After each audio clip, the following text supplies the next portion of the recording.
Welcome back, everyone.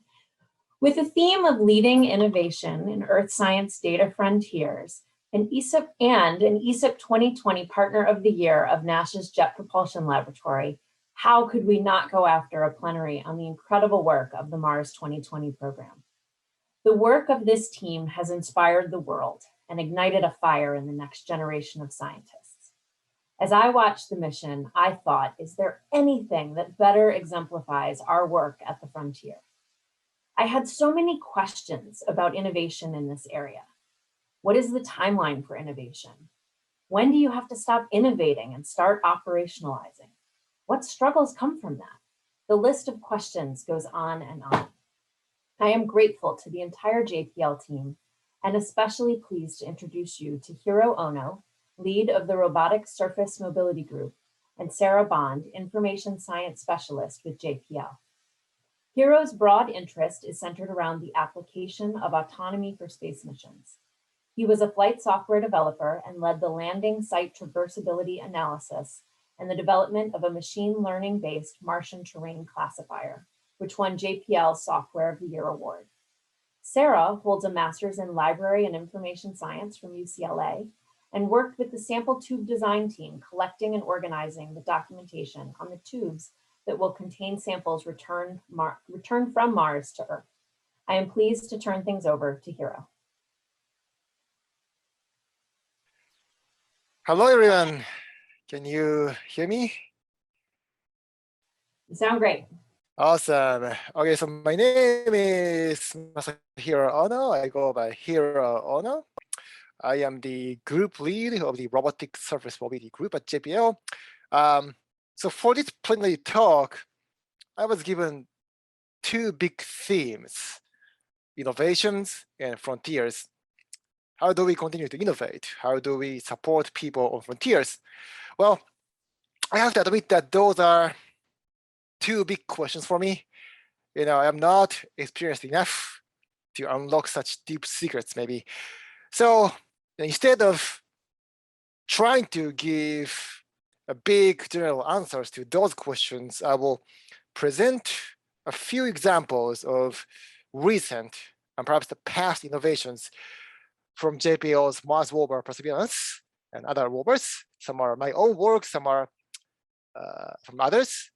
And also I wanna briefly look back the history of Mars exploration to learn from the wisdom of the people in the past.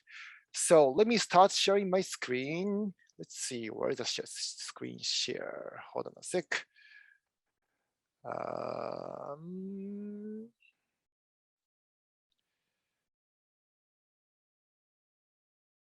Sorry, my Zoom is gone somewhere. Here you go.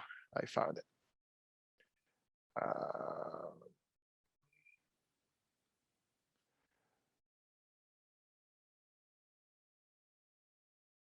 Desktop one, sharing sound. All right. Okay, so I'm gonna present with the title, Frontiers in Mars Exploration. Okay, so you've just seen the amazing movie of the landing. Hope you guys were excited.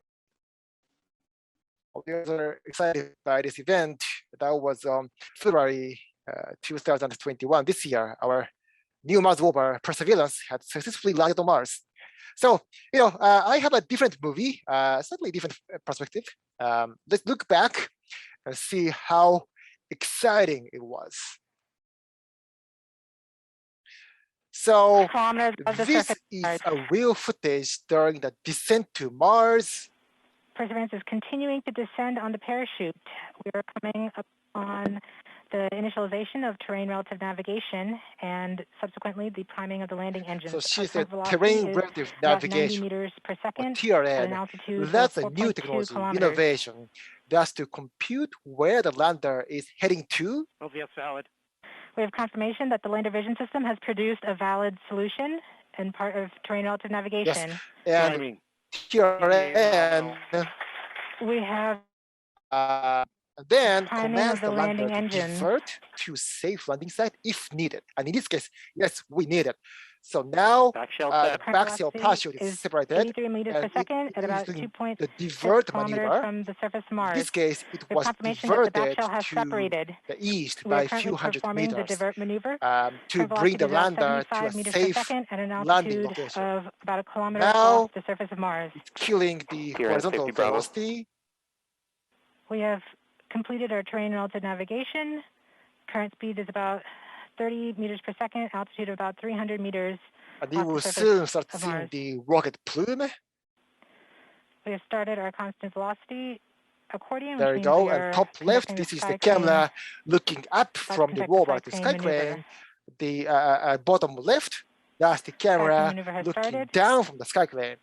And it's about 20 meters off the surface. Down slowly. And once the touchdown is confirmed, the rover is going to cut off the tether. And the sky crane flies away. Tango Delta. Touchdown confirmed. Perseverance safely on the surface of Mars, ready to begin seeking the sands of past life. And unfortunately, because of the COVID, I could not be there. I am the surface guy, not the landing guy. So here is how I celebrated the moment.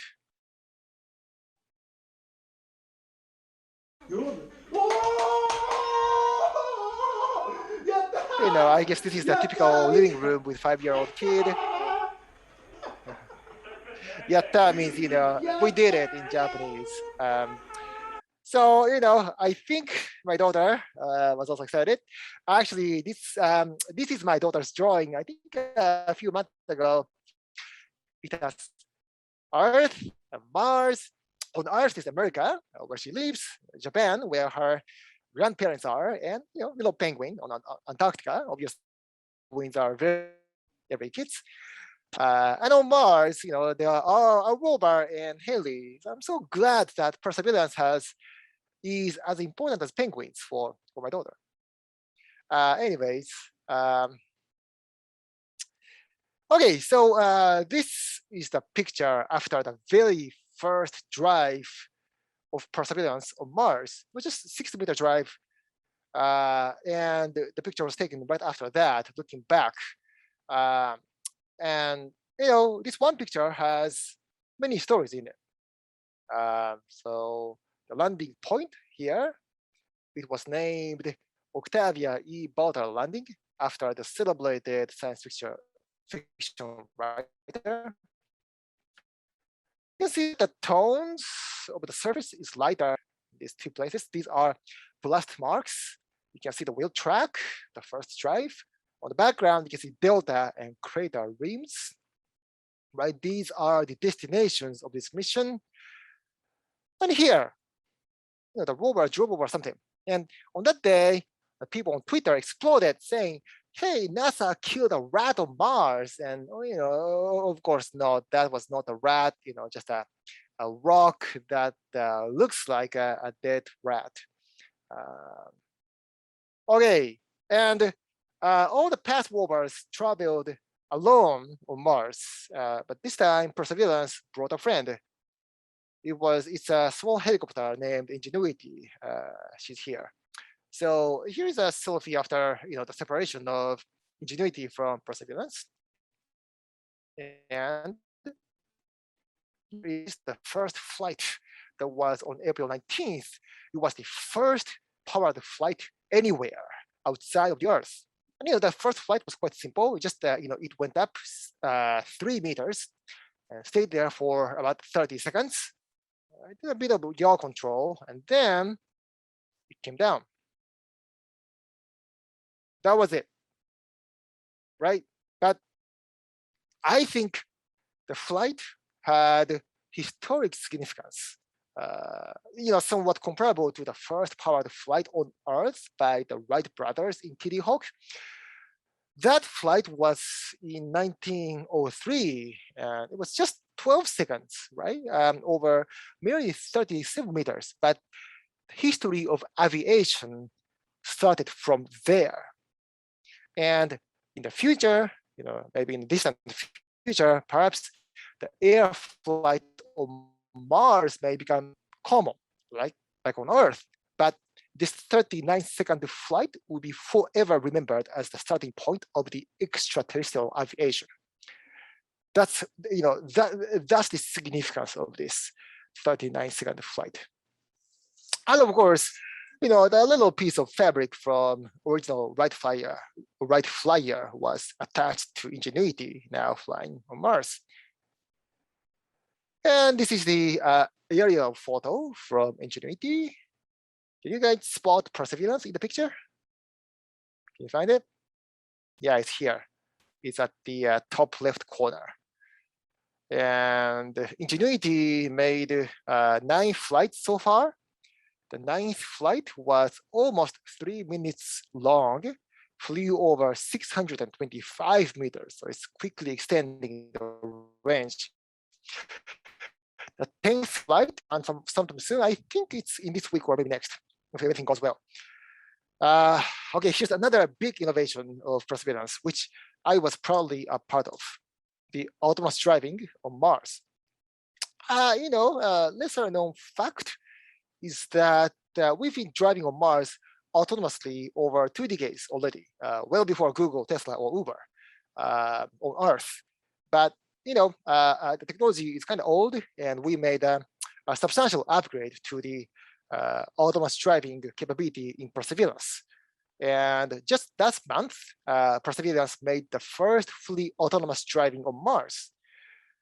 And the movie on the top, this is the 3D reconstruction from telemetry. And the bottom is the actual stereo images during the drive that was used for onboard path planning. Okay, and so, but first of all, why do we have to drive autonomously on Mars? Well, we cannot joystick the rover in real time, of course. For one reason, it's because of the lifetime day, but the bigger reason is that the commanding cycle is once per Martian day or so, which is 24 hours and 40 minutes. We can only command paths every day, basically. So we can plan a path manually on the ground, which we call blind driving, but only within the visible range from the images taken on the previous sol, the previous Martian day. And if you want to go beyond that visible range, we have no choice but turning on the AutoNav. And why we needed to upgrade AutoNav in Perseverance? The landing site for Perseverance, which is Jezero crater, this picture shows the rock density is much more complex than the landing site of Curiosity. And yet the driving requirement was substantially greater. Now, for the reason that I explained in the last slide, the distance that we can travel with manual driving, blind drive, is limited by the visible range, which is about 50 meters, and we cannot extend it. So the only way to extend the distance per sol was to enhance the AutoNav. So we took like 2 years. We spent 2 years to write the code. Then we tested. And here's one of the many tests that we performed in the very hot summer in 2018 in the Mars yard at JPL, to check the rovers can, avoid the rocks and get to the goal. Awesome. Okay, so this was about the present. Now let's look back the past.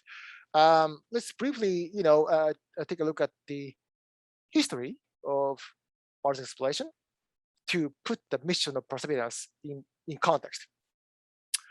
Let's go back about 130 years ago.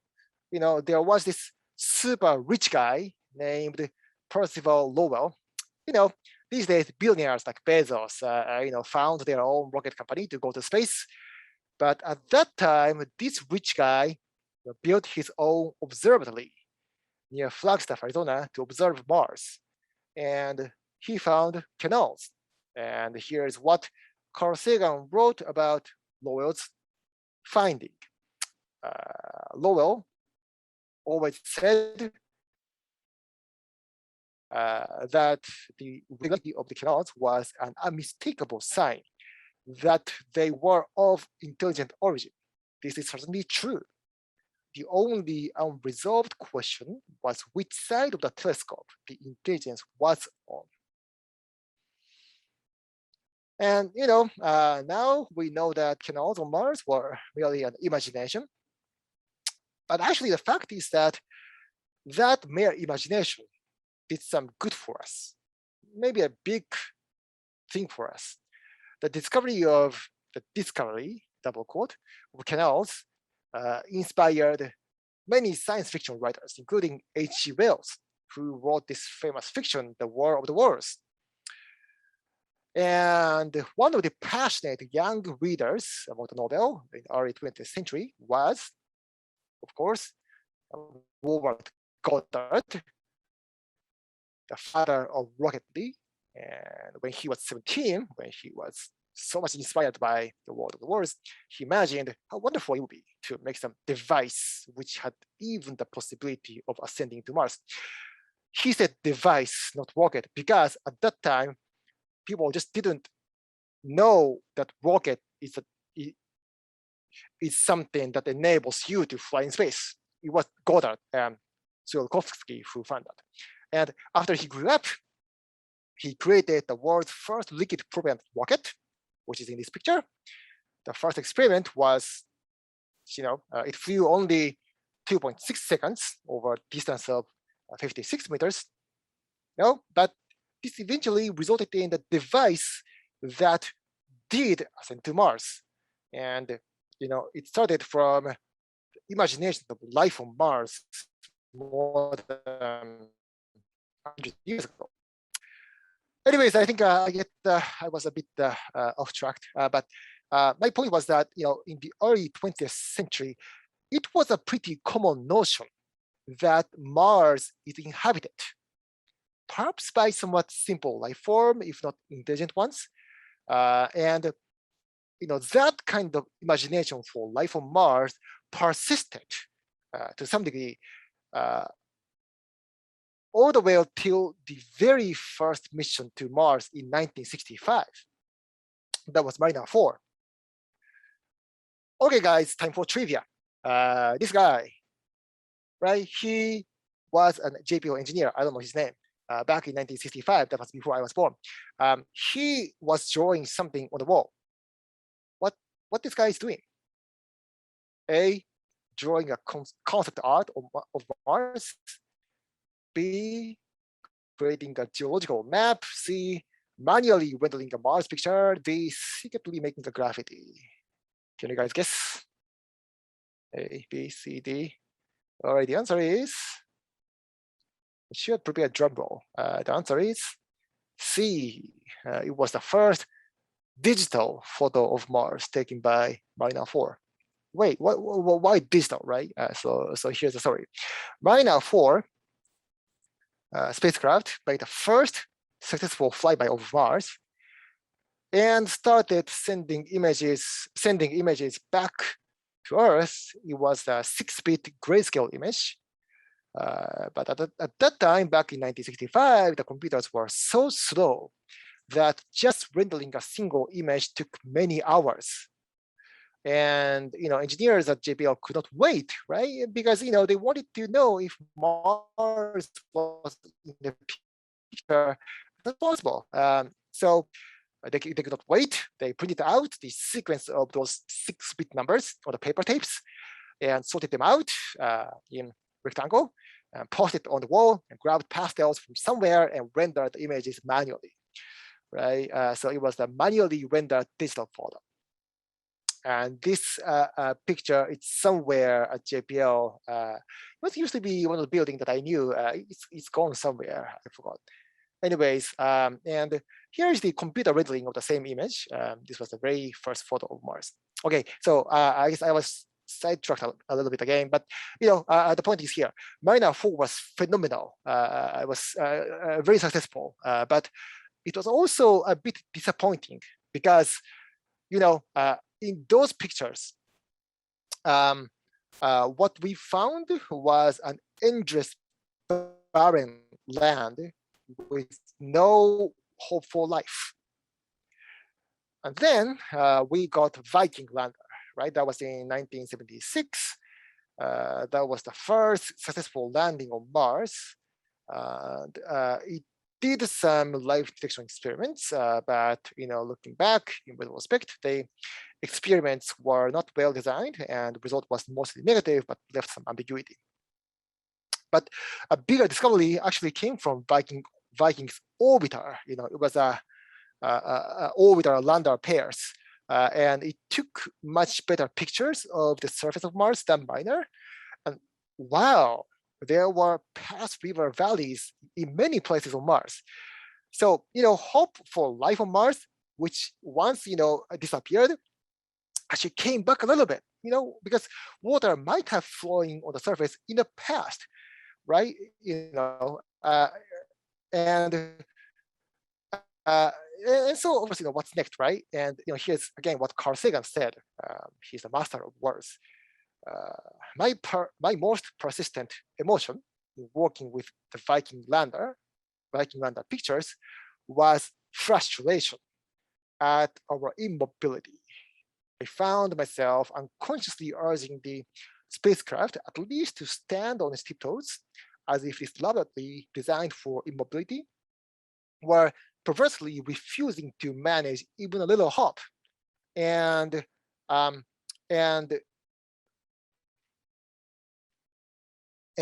how we long to poke the dune with a sample arm, look for the life beneath that rock, see if that distant reach was a crater rampart. And he said that the ideal tool is a roving vehicle carrying on advanced experiments, particularly in imaging chemistry and biology. That was 1980 in his phenomenal book Cosmos. I read many times. And we, JPL, made the Carl Sagan's dream come true in 1997 with Sojourner rover on the Mars Pathfinder mission. But what was very unfortunate was that Carl Sagan passed away just 2 weeks after the launch of the mission, and he could not see the rover in action on Mars. So therefore, we named the lander Sagan Memorial Station. I think that was a very proper name. And since then, we sent rovers. Weird sound here, anyways. We sent Spirit, Opportunity, and Curiosity, and they made phenomenal discoveries. It found undeniable evidences that, like these blueberry layered rocks, that evidences that the liquid water flew on the surface, existed on the surface about 3.5 to 4 billion years ago on Mars. And what's more interesting is that was around the time when life emerged on Earth, right? So a very natural imagination that comes to our mind is if life might have emerged on Mars as well around that time, because it's two planets very close and had very similar environment at the time. And so the mission of Perseverance, or new rover, is to test that hypothesis to find out if that imagination is true or not. And all right, actually there are 4 top level objectives: geology, astrobiology, sampling and sample caching, and preparation for human exploration. The objective B, the second one, astrobiology, is about finding an evidence of life that might have been existed in the past. And the site was selected accordingly, the Jezero crater. This is one of the most suitable sites for the search of past extraterrestrial life. Jezero, that is in Slavic language, meaning lake. And as the name suggests, it was the lake some 3.5 billion years ago, once the crater was filled with water. It's about the size of Lake Tahoe, about 50 kilometers across, I think. And there was a river flowing into the lake from the west, which created this beautiful delta that you can see in this image. It's here. And there is a deposit of carbonated minerals, which is known to have high biosignature preservation potentials. And Perseverance will not only look for life in situ. It is the first step of Mars sample return. Perseverance herself won't come back to Earth. I actually, at one point, my daughter asked me, "Hey, when Percy is going to come back to Earth?" And I was sad to say, sorry, she will never come back. She was sad. But anyways, the samples would come back, brought back by later missions. And here's how our sample return works. There will be 2 more missions. This is a Perseverance that will create sample tubes and leave them on the ground. The next mission, that's going to be a joint NASA and ESA mission. The fetch rover by Europeans will pick up the tubes and put that on the Mars Ascent vehicle.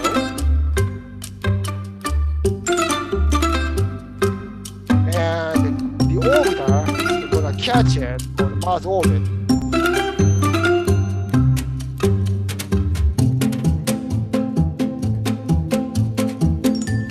And comes back to Earth.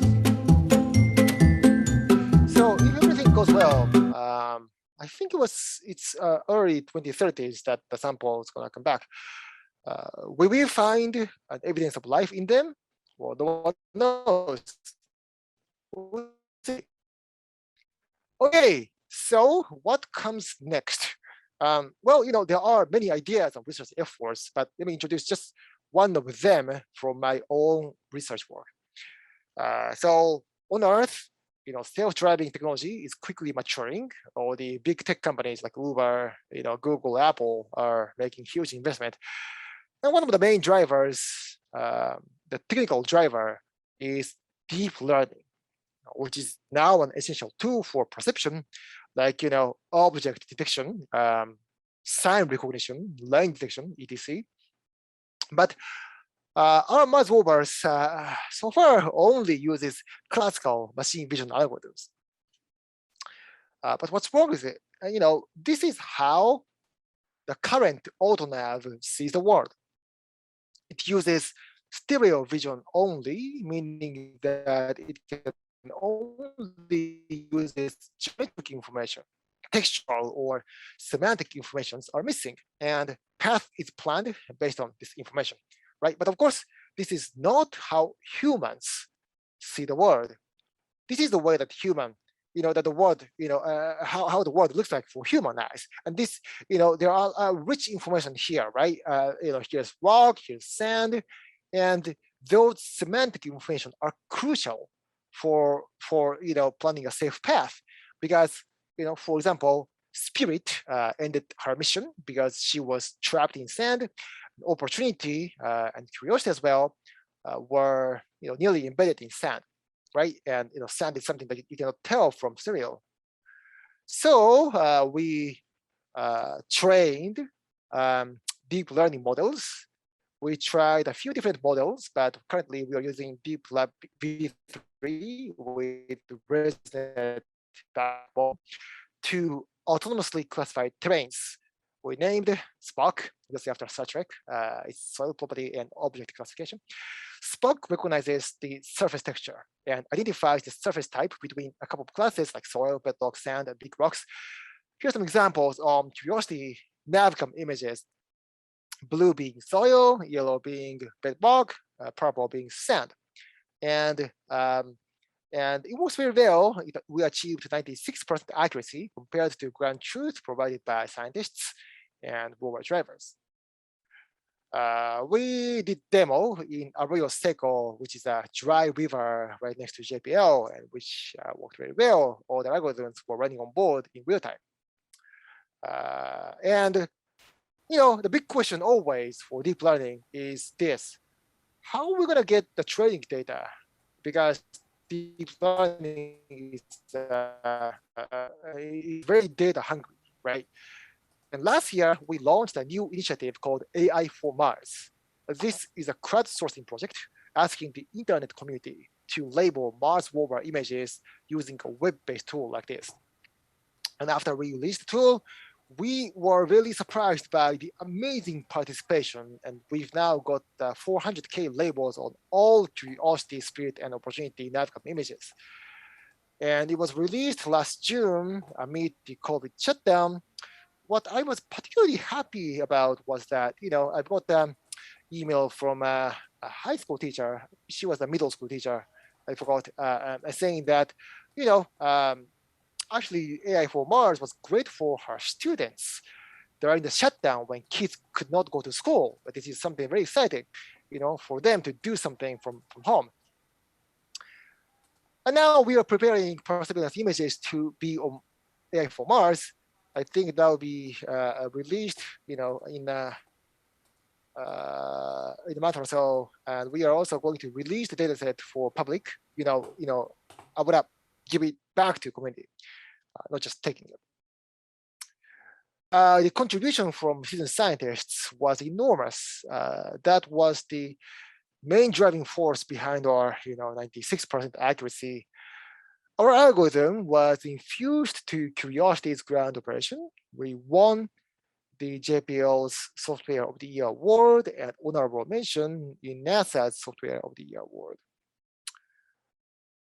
Okay, so those were my presentation, but in the end, let's go back to the original question that I was given. How do we continue to innovate? How do we support people on frontiers?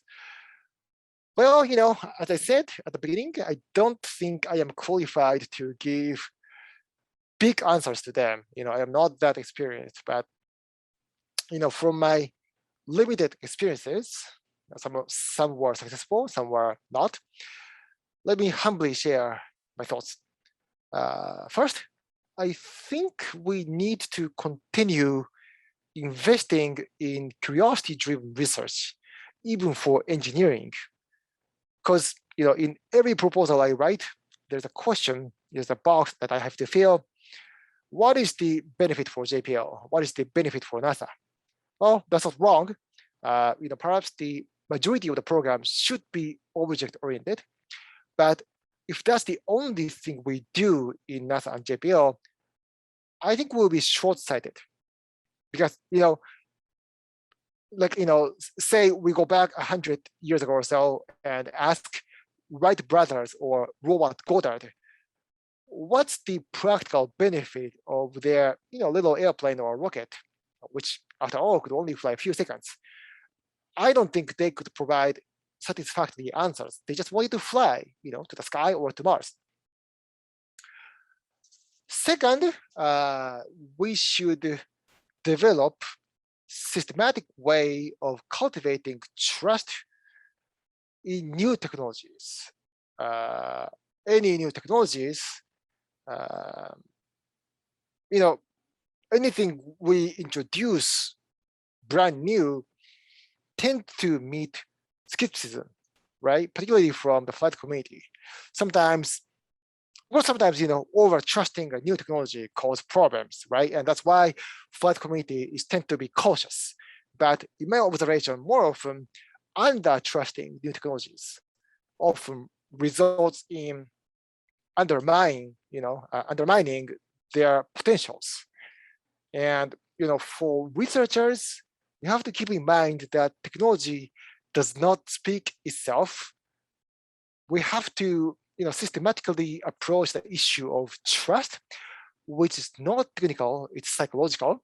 And for example, to better design the way of testing new algorithms to improve the way of presenting it.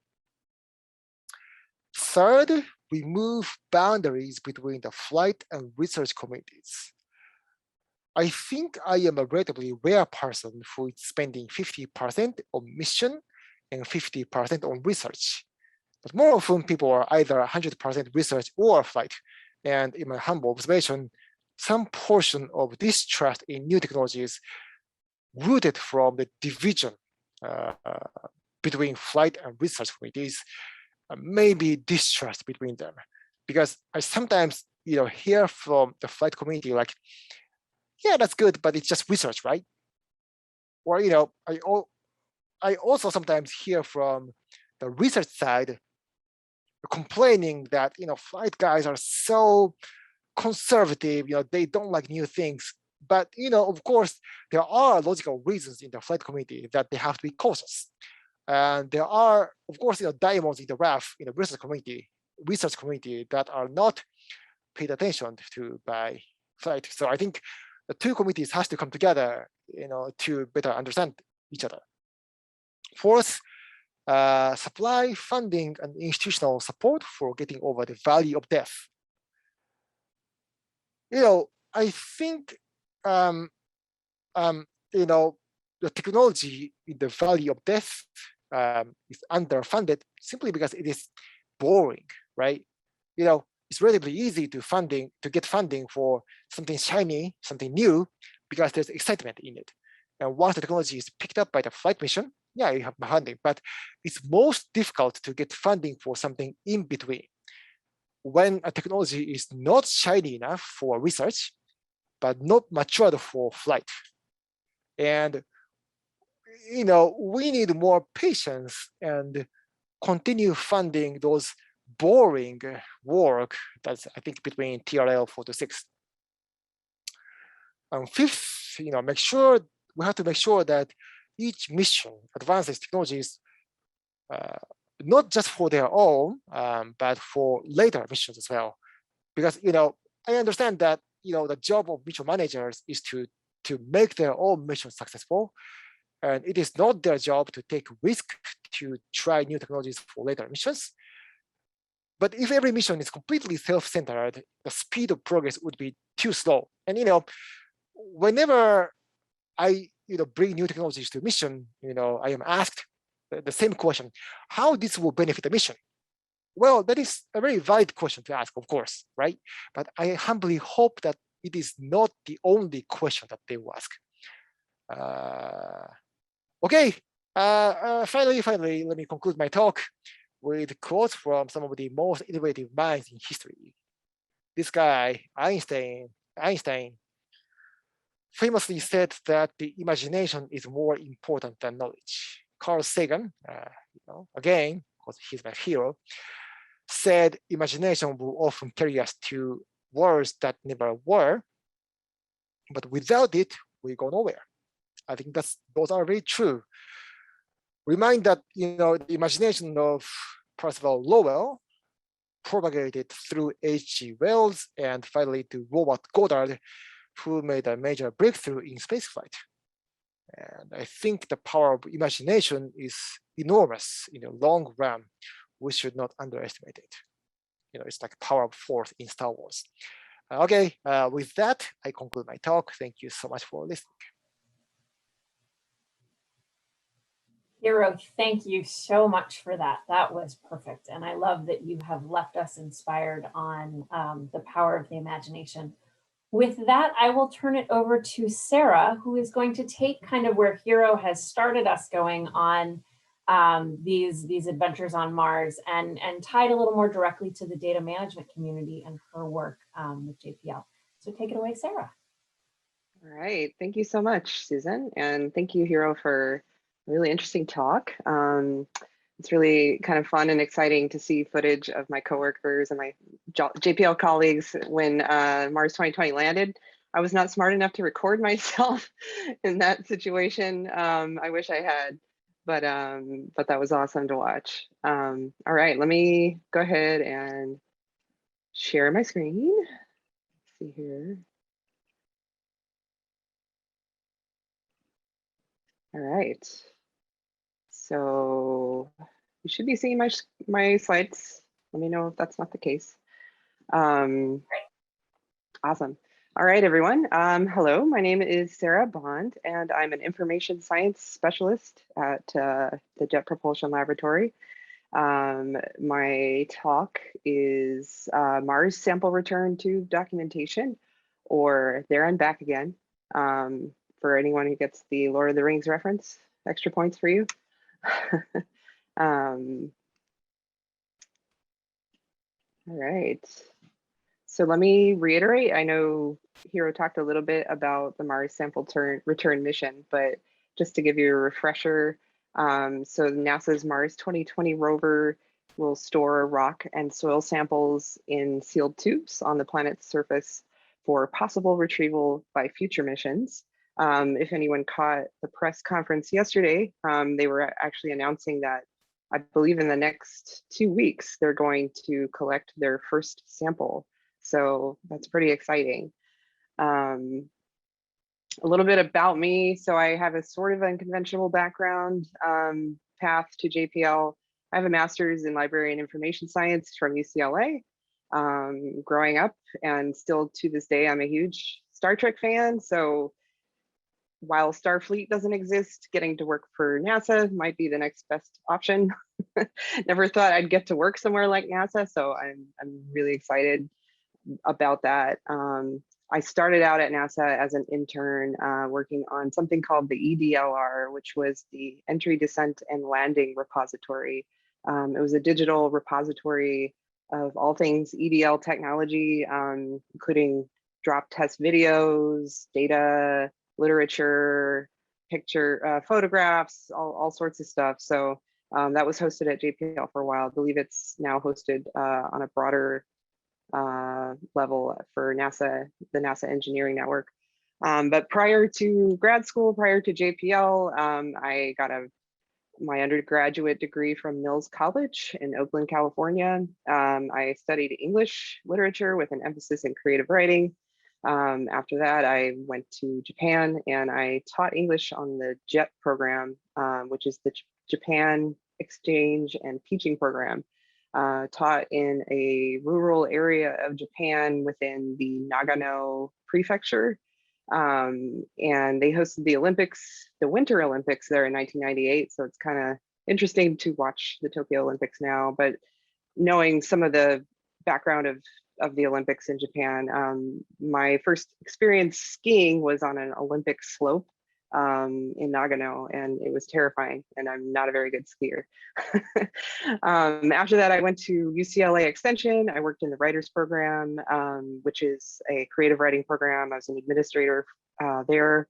I also got a degree, a cosmetology license, and worked freelance a little bit doing hair, both in independent films and a hair salon. So I have a kind of weird background, but I eventually landed at JPL and find it a very intriguing place to work, to say the least. So maybe some of you are wondering, like, library and information science. I know there's this prevailing image of librarians as being kind of cardigan wearing, shushing people. But a lot of us, not just at JPL, but in a broader sense, do some interesting things that sort of have nothing to do with that stereotype or being in book stacks all day long. It's really kind of unique to be able to apply my degree at JPL. So what did I do for the Mars sample return mission? So for this talk, I wanted to focus on some of the work I did collecting and organizing some of the engineering data that was on over 150 of the sample tubes that were manufactured. Not all of those are on Mars, but in the process of manufacturing all these tubes, there was a lot of documentation that was generated, including photographs, inspection reports, other types of assembly data, and they needed to be able to look up specs on a certain tube and have all of the information about that tube gathered in one place. So basically, it was my job to map data across various systems at the lab to their associated sample tubes. I completed what I called dossiers for all the sample tubes, and namely the tubes that are on Mars and the tubes that are here on Earth that are that most resemble the tubes on Mars.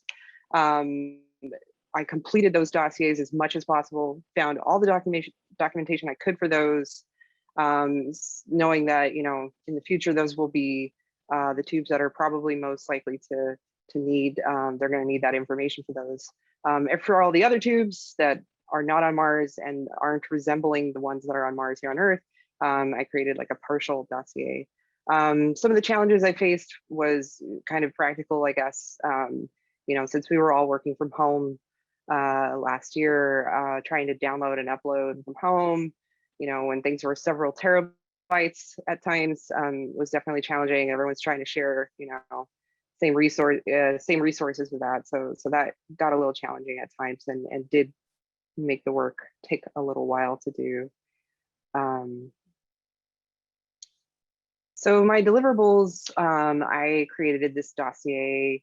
I created a library of all the documentation in one of our digital repositories.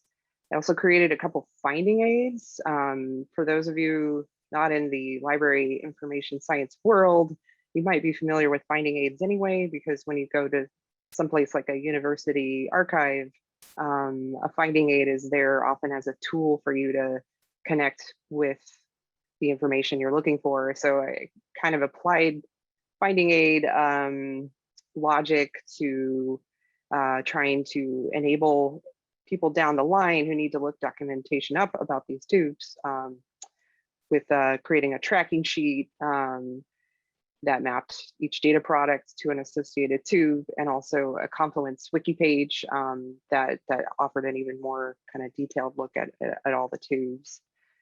So nothing new perhaps to this audience, but you know, building this dossier, I really had to keep standardized metadata in mind, you know, making sure I was consistent with naming conventions and the creation dates for the documents and things like that.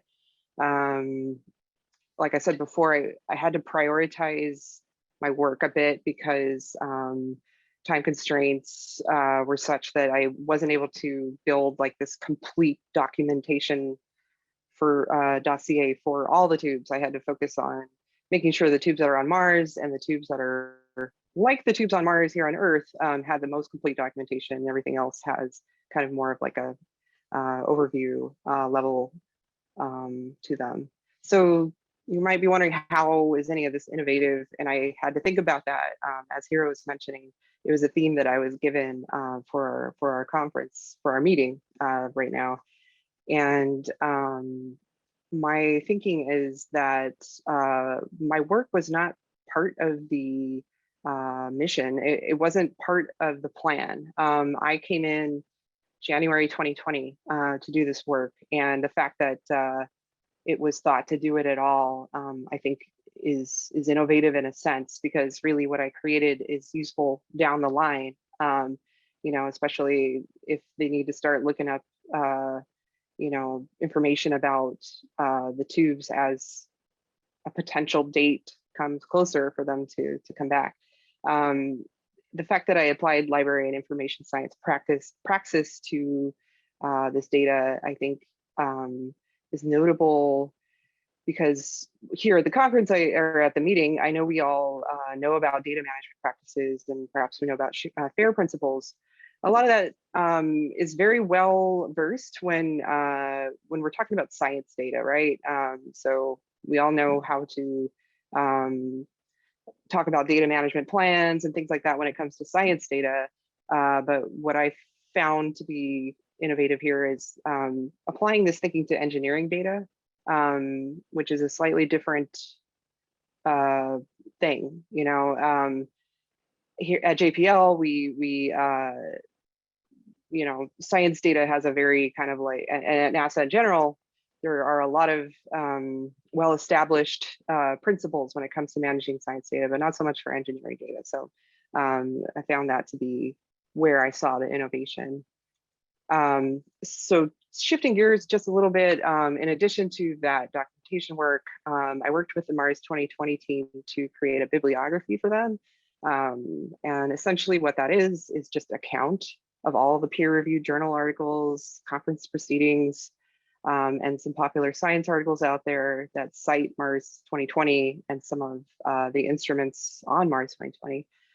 So I provided this count to them recently, and now on a monthly basis, I send them updates to let them know any new articles out there that are citing Mars 2020. I've worked with other teams at the lab, including Juno.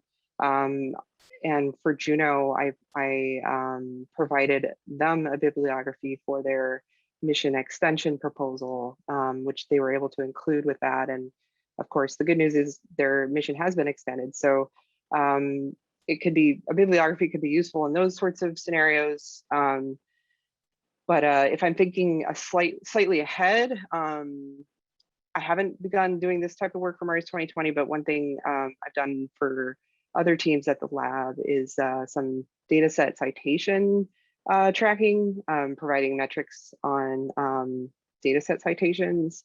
And I did this work with the physical oceanography deck at JPL. Essentially what you're looking at here is over the period of 2015 through 2019, we went into all the literature and any peer-reviewed article that mentioned PODAC to see how are they talking about the data sets that they cited. Are they putting citations in the reference section? Are they mentioning the data set they use briefly in text? Do they give enough information for us to understand exactly which data set they used? So PODAC, they provide a DOI for all their data sets. They provide a data set citation style that they recommend people use to cite their data. But that's only in kind of more recent years. As you can see, the solid color on these pie charts, those are data sets that we could not positively identify.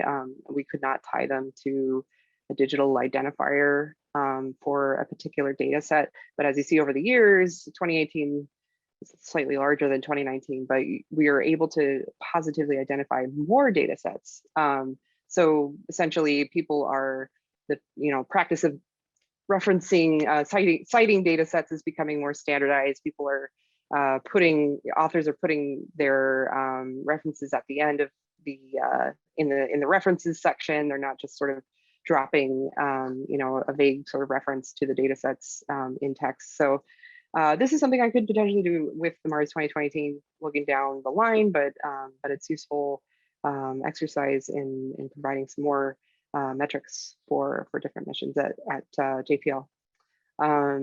I just want to give a special thank you. I did not do all of this on my own. My Mars sample return documentation teammates, Kathy, Lally, and Rebecca Townsend, not here today, but just wanted to be sure I mentioned them. Otherwise, I would be happy to hear from you. There's my email. Twitter handle is Cosmos Librarian. Please feel free to reach out. That photo is me and my cat, Buddy, shortly before Mars 2020 landed. As you can see, we're both very serious. Buddy especially takes EDL very seriously. All right, thank you so much. That concludes my talk. Thank you so much, Sarah. That was perfect. I think that, so many of us watch this mission has been so public, right? And I think we watched it with our families and trying to explain how it connects to the ESIP community and to the work that we're all doing. I really loved, Hiro, I loved how you started with the, the broad look. And then Sarah, I really loved how you kind of brought it down to the work that you did. And that last slide, actually, it relates directly to what one of our breakout sessions was doing just before this plenary. So looking at data citation, really, really important. So thank you both for that. If everyone could if you have questions, we are using Slido. The link is in the chat or it's on the Kiko chat page, and put your questions there. And I'll start out with a question for Hiro. You mentioned that while Mariner 4 was phenomenal, it was a bit disappointing. Can you reflect on dealing with disappointment in your profession? Either tell a story or how do you overcome disappointment? I think that's a really interesting question. First, to make clear, the mission itself was not disappointing, right? It achieved all the missions. It was the first flyby. And science is to tell, the truth. But of course, for those who hoped for life on Mars, it was disappointing.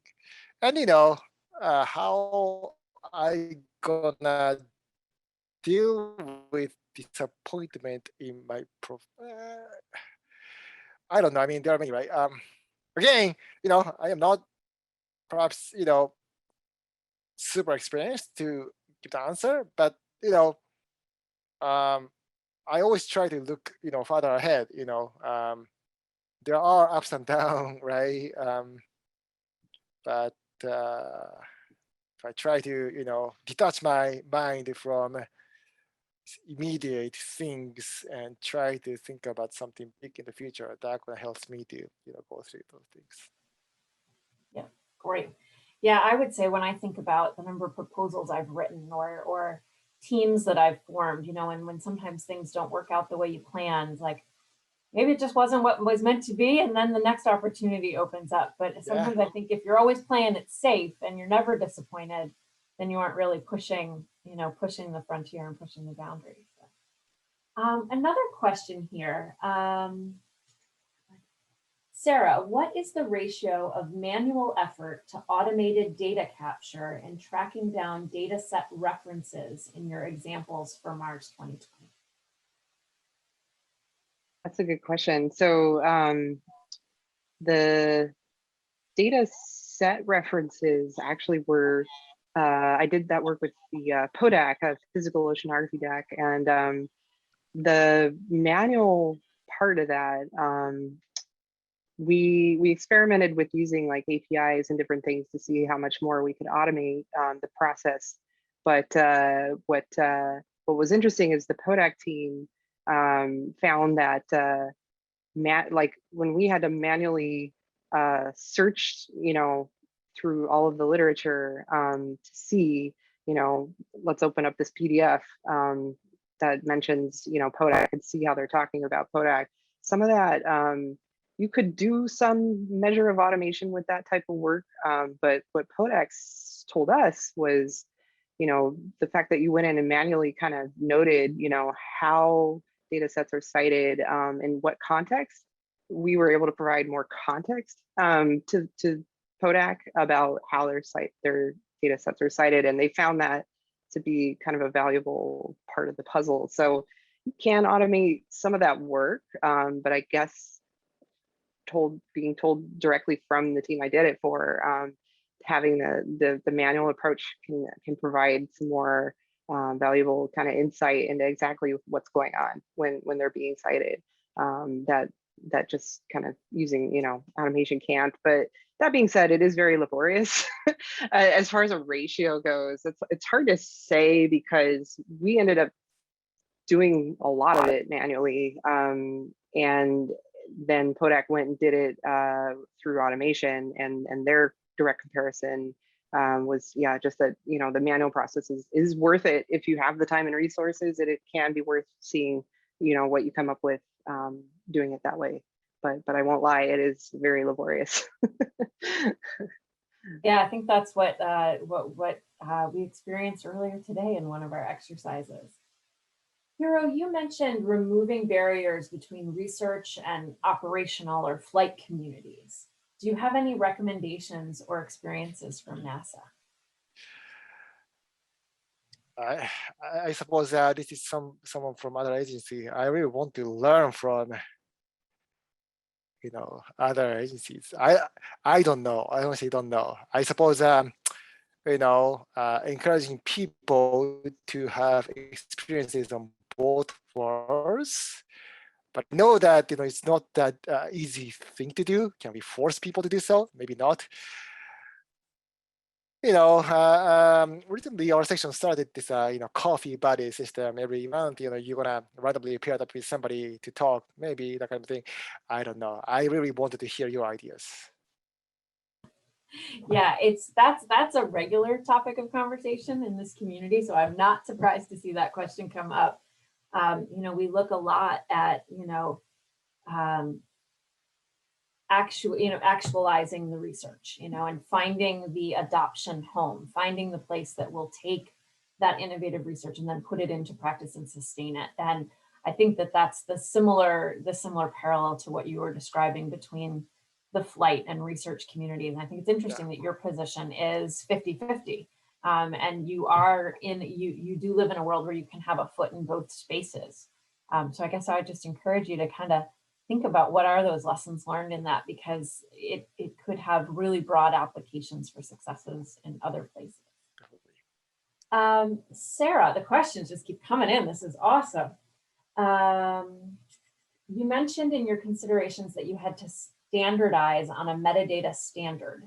Curious what that standard was.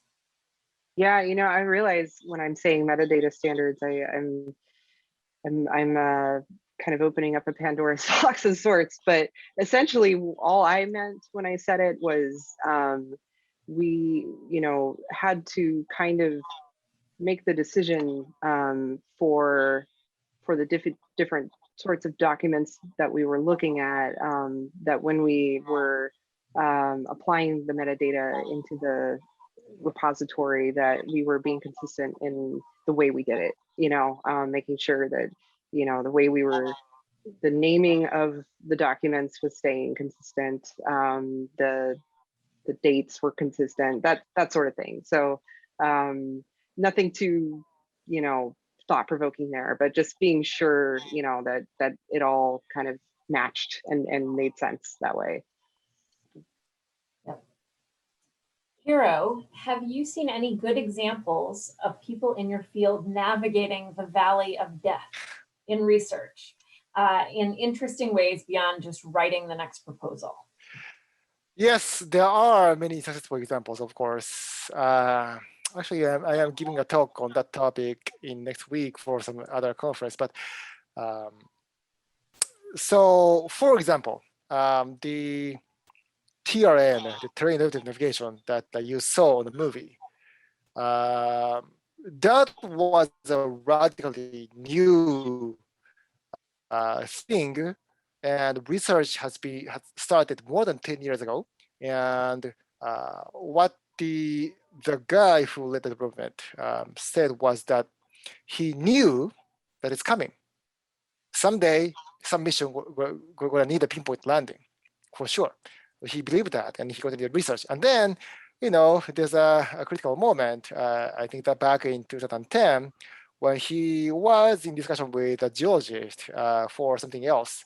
The geologist was, annoyed because, NASA is preparing for this new mission, Mars 2020. I think at that time there was no name, but all the landing sites that he wants to go are too rocky to land. Then, he just brought this up from his back pocket.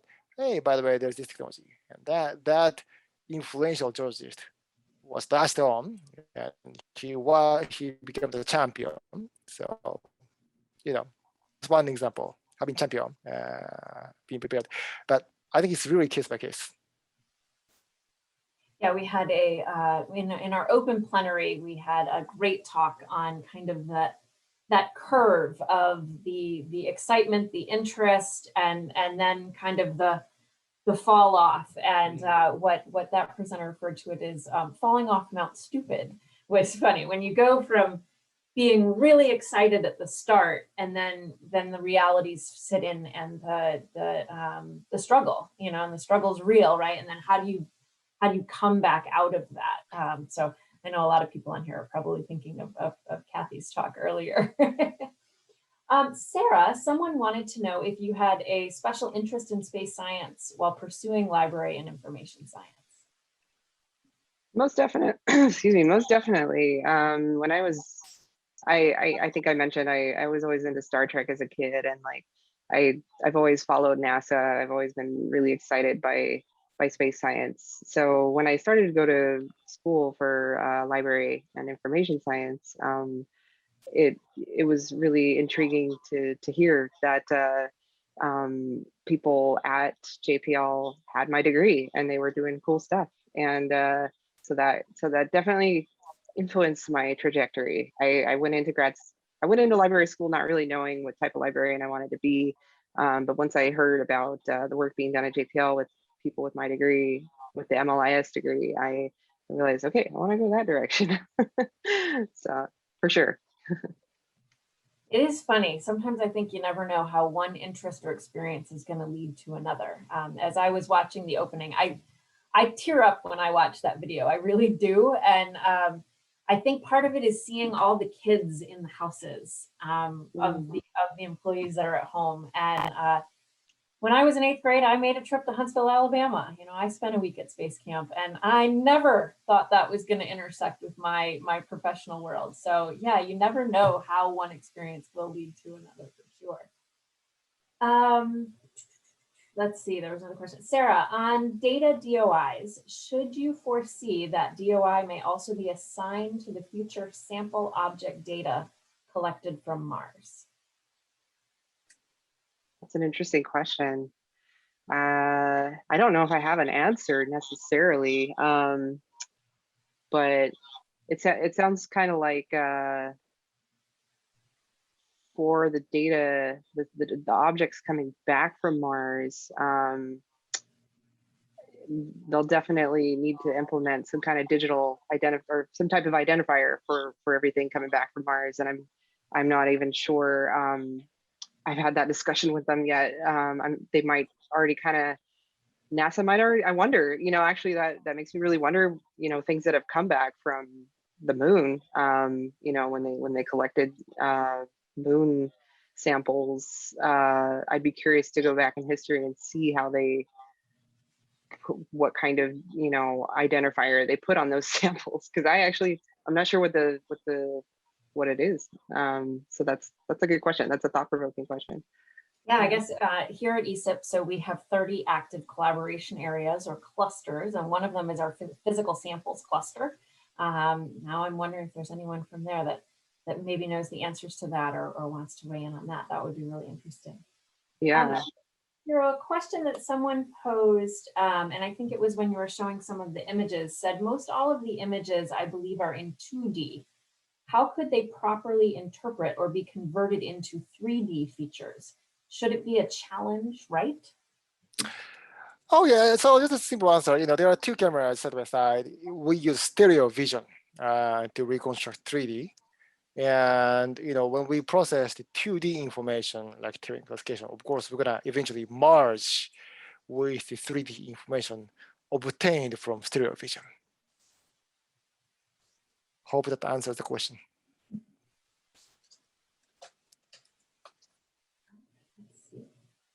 Questions keep coming in. I just keep pulling them up. Sarah, how do you see library and information science evolving now that research data management, the semantic web, and data science are such large forces? Yeah, you know, I think that it's kind of interesting in a sense that you can have a degree in library information science and apply it in so many ways, that it's evolving, you know, into all these new areas that you mentioned. And yet there's also still kind of the classic, you know, library information science principles and types of work that you can do. So I would just say that what the way it's evolving, it's sort of exciting. It's sort of like I went to grad school, graduated in 2018, and there's probably already things going on that are new and exciting that I don't know as much about because of the gap there. So it's ever evolving, and then there really is. I know this sort of like prevailing image, you know, that I mentioned of, well, the librarian. It's sort of cute, but it's certainly like, you know, it's quite expansive. The degree allows for a lot of creative applications, and I would just say that you know, if you ever meet anyone who's a librarian, ask them what type, and you know, there's probably 1,000 different answers you can hear, and then you can always, of course, just hear, I work in a public library, you know, and there's definitely that track too. So yeah, it's ever evolving, and it's exciting. Yeah. Yeah, it is definitely an exciting field for sure. So another question, do you see future studies involving multiple planets? If so, do you have any suggestion on how you would handle the data and publications? Is that one for me? I think so. I think how I would handle the data for multiple planets. I think so. If I'm just thinking out loud, really, if you have data sets, whether they're coming off of, this instrument over here, this instrument orbiting, a satellite orbiting Earth, or something orbiting, Saturn, you can sort of apply all the same best practices to the data, and a big part of that is just having that DOI and a digital identifier of sorts. And what PODAC did that I recommend is just having that like citation when you go to download your data from them. They list exactly how they would like you to reference that data set and just make it easy. So I guess whether it's like different planets we're talking about, I think you could still kind of apply the same best practices to each data set, regardless of where it's coming from, if that makes sense. Yeah. I think for me, it's so interesting to think about, what we want to know about our data, what metadata are important today versus what do we need to capture and preserve today that someone may be interested in knowing 30 years from now, right? Like, right. Yeah. And how do we plan for that kind of a time horizon and anticipate what the future needs might look like when we have, say we have rovers on multiple planets, or we have ways of capturing samples in multiple planets. Yeah, and then that being said, there's some interesting things you could, like when I was working with the Juno team, Juno is a movie. It's also actually a neutrino observatory, I think in China. So when you're talking about these planets, obviously, there's all sorts of cultural references in there too that you kind of have to keep in mind. I guess what I'm saying is like, yeah, there's so much out there, and you're right, the metadata will hopefully save us all. I mean, we had a whole conversation on our first day about the care principles and how we steward and handle data that belongs to Indigenous communities. I mean, who knows if we find life somewhere else out there, what are the care principles relating to other Indigenous communities? I mean, it's not impossible to dream that up, really. Yeah. So here, can you talk about what's next for Mars and other destinations? Sure. So for mission-wise, there is a growing interest in icy worlds, icy moons of gas giants like Europa, Titan, or Enceladus. All of them has, beneath their thick ice shell, it's likely that they host a liquid ocean. Sometimes, for example, Europa has, I think, 3 or 5 times more water than Earth. And again, there could be life, maybe not. So we're gonna send Europa Clipper. I forgot when the launch it is. There are other mission concepts as well. There is a substantial interest in sending orbiters to Neptune or Uranus, because that's only visited by Voyager 2 and that's only flyby. As for Mars, we don't know yet what comes next after sample return. I think it's really up to what Perseverance is going to find out. And technology-wise, maybe I'm a little bit biased because that's my own field, but I think spacecraft autonomy, making it more independent from the ground ops, giving it more decision-making authority in situ, quickly responding to what it saw, what it feels. I think that's going to have huge potential of extending its ability, productivity, and safety. Exciting to think about. Very, very exciting to think about. Yep. Well, that pretty much comes to the end of the questions. One question that I'll leave to each of you to kind of end it. And then if folks would like, we still have 100 people online. So after this last question, I was thinking I could put Hiro and Sarah each in their own breakout room. And if you would like to go and just have a conversation, we can do that for the last 10, 15 minutes that we have available to us. So the last question I'll let each of you close out with, maybe start with Sarah. What was the biggest challenge? What were the biggest challenges that you faced in this work, and how did you overcome them? That's a great question. I think there were, so just thinking off the top of my head, I know, I think I mentioned like working from home was challenging in the sense that I had to work with my own Wi-Fi at home, trying to download, you know, all of these several terabyte data products and things like that. So those practical sort of difficulties like that. My headphones seem to be dying. Can you still hear me okay? Yep. Okay. So yeah, that there was that. I think just the fact that we didn't really have like a guidebook on how to do what we did.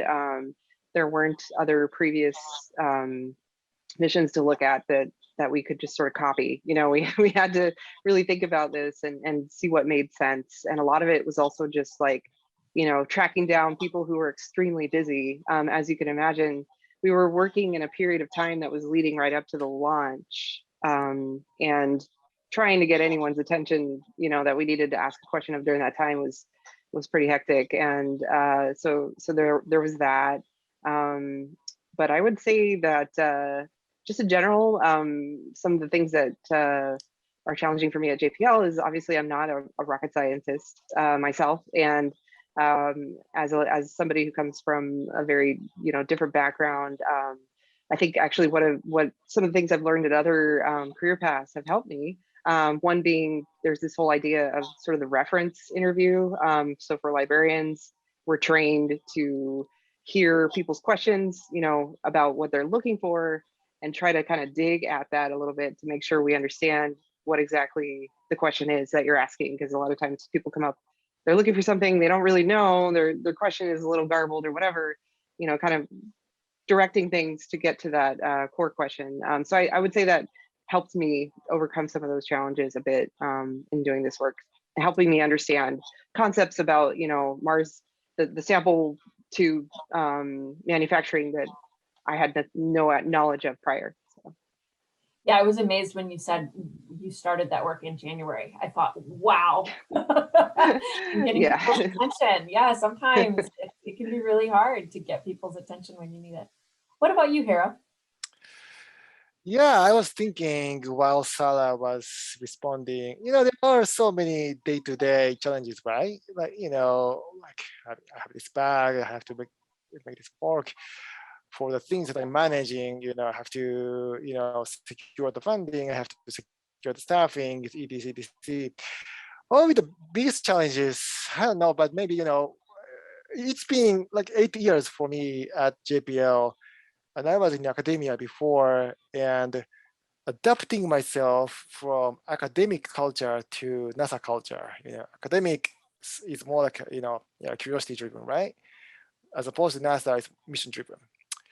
That transition was not that easy, and but I don't know, looking back, I guess I'm adapted now, but you know, perhaps I should maintain some academic spirit to some extent, you know.